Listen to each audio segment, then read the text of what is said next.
chẳng thắp ăn phải ăn liền phải ấy khôi mấy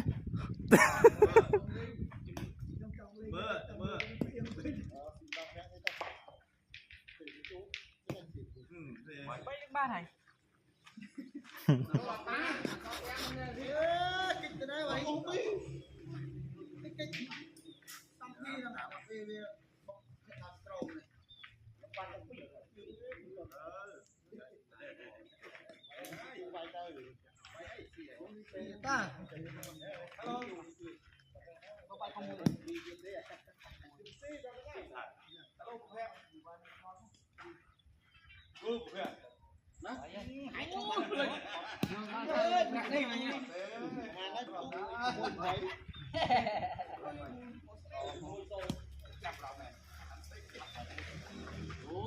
đây đi zoom lên ăn lôi đây mà học với không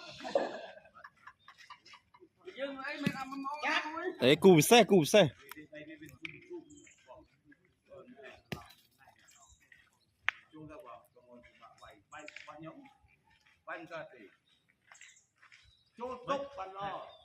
Vậy đó không? Vậy rất dạ bên đôi kia sai phải cả họ tôn nhau vậy bên bạn đâu biết mà nó sai họ không xả đâu thành cái nào với bạn ấy kia nó cha rồi anh ở ban bên lipu bên ban lipu à bên bên kia cái xi mày nặng nhảm ấy ô nhưng cho lo vậy cái gì không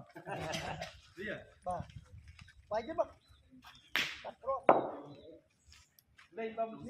chỗ máu bù đi ha tao quay ngay vậy ngồi mùi luôn nhơi